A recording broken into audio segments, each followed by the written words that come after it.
So I want you to think for a second about how often you just casually accept the phrase, I'm fine, from someone in your life. Oh, yeah, constantly. Right. Like someone who looks absolutely drained, they walk through the door, drop their keys, their shoulders are slumped, Mm. and when you ask about their day, they just offer up that standard issue, I'm fine.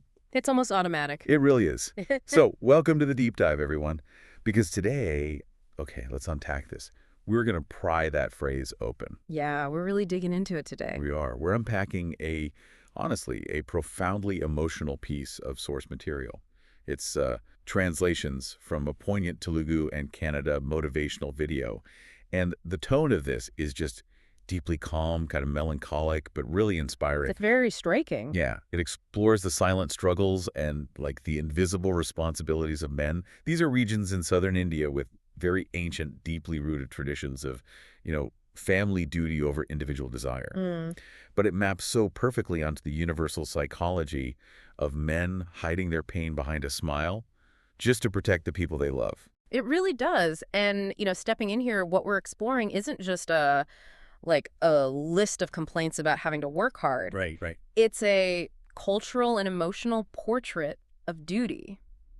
We're going to examine not just what happens to these men's dreams, but crucially, why they willingly choose to bury them. Which is such a heavy concept. Let's start right at the genesis of that, right? Yeah. The source notes this specific transition phase in a man's life. Yeah, that age transition. Exactly. There's this age where personal likes and desires don't just, fade away. Yeah. They are methodically replaced by responsibilities. A total shift. Like you go from the stage of waking up and asking, I want this, to living in this perpetual state of checking, does everyone have everything? Right. And that shift from I want to does everyone have requires, well, it's a complete cognitive rewiring. Yeah. Your internal compass basically changes its magnetic north, right? It no longer points toward personal satisfaction. Pinpoints outward. Exactly, toward threat mitigation and resource distribution. And the text grounds this in a really visceral, everyday reality with the 100 rupees analogy. Oh, man, the 100 rupees analogy. Here's where it gets really interesting because it's so specific. Yeah. The text points out that if this man has 100 rupees in his pocket, he will think 1,000 times before using it to buy something for himself. 1,000 times. And we have to look at why. Why does he hesitate like that? Yeah, what's stopping him? Well, it isn't mere frugality, right? It's not like a hoarding mentality where he just likes looking at the money. Right, he's not just being cheap. Exactly. It's driven by this profound, almost consuming worry and anxiety that his loved ones might face some kind of lack. Wow. The provider's brain psychologically conflates his family's material safety with his own survival. So the thought isn't, I shouldn't buy this because it's a waste. Right. The thought is, if I spend this on myself, am I somehow weakening the safety net that stands between my family and disaster? That is, it's like shifting from being a passenger enjoying a cruise ship to suddenly being handed the captain's hat. Oh, that's a great way to put it. Right. Like when you're a passenger, your brain is just wired for pleasure. You're hitting the buffet, you're looking at the sunset asking, what's in this for me? Yeah, enjoying the view. Exactly. Yeah. But the second you become the captain, you're no longer looking at the view. Your brain is totally rewired for threat detection. You're just obsessively checking the hull for leaks so no one else sinks. What's fascinating here is how the text actually frames this loss of personal desire. Yeah, how does it do that? Well, when we look at this through our sort of modern individualistic lens, losing your personal desires sounds tragic, right? Totally. Sounds like a nightmare. But the source frames this not as a tragedy, but as an active daily choice. It doesn't deny the pain. It explicitly states that inside there are, quote, suppressed dreams and unspoken pain. Which are heavy words. Very heavy, but they are buried willingly. The text elevates this basic provision into an act of quiet nobility. Quiet nobility. That makes the loss feel deliberate. Exactly. It's a devotion.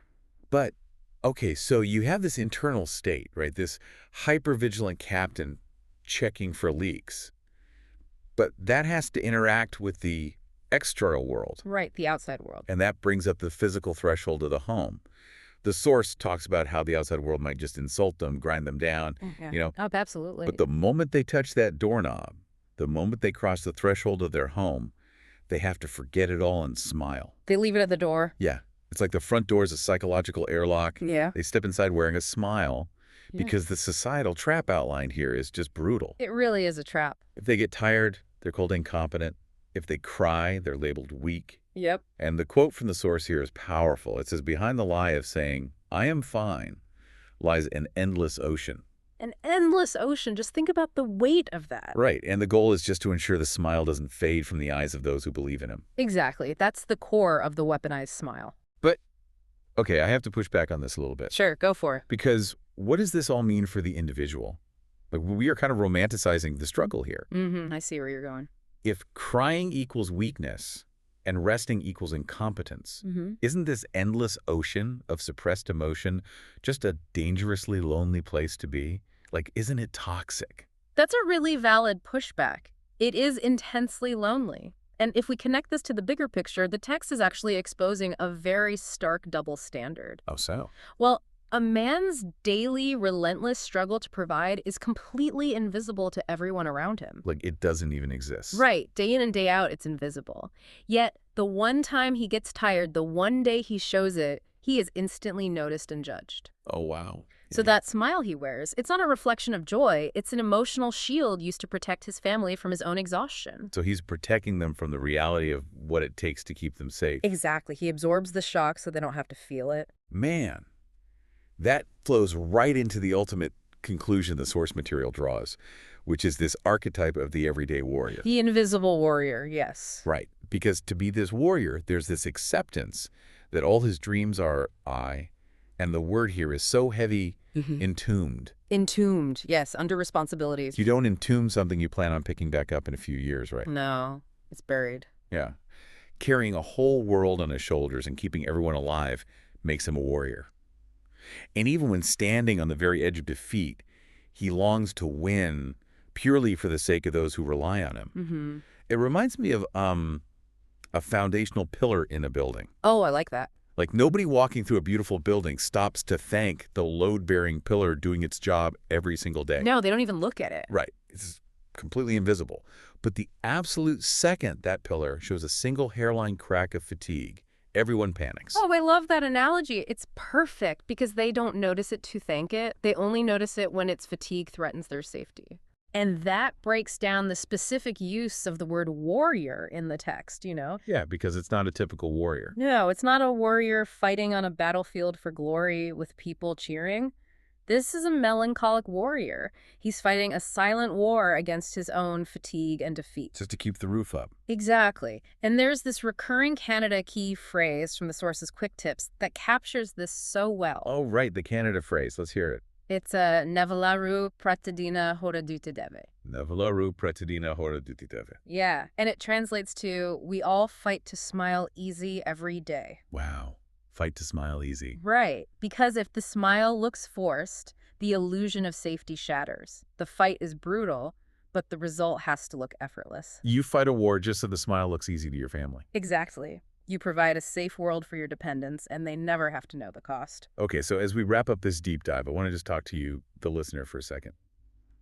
Think about the invisible pillars in your own life. Yeah, really think about them. The fathers, partners, or providers who might be carrying that endless ocean behind a simple, I'm fine. It's so common. The true value of what we're talking about today isn't just intellectual. It's an invitation to offer grace to those whose daily struggles go completely unseen. Absolutely.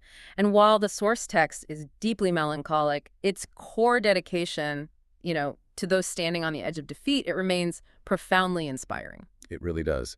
So I'll leave you with one final lingering question to mull over. The text beautifully honors the warrior who buries his dreams to carry the world on his shoulders. But if true strength is currently defined by how well someone hides their endless ocean of pain, what would happen if we created a world where those warriors felt safe enough to finally drop their armor and share the weight?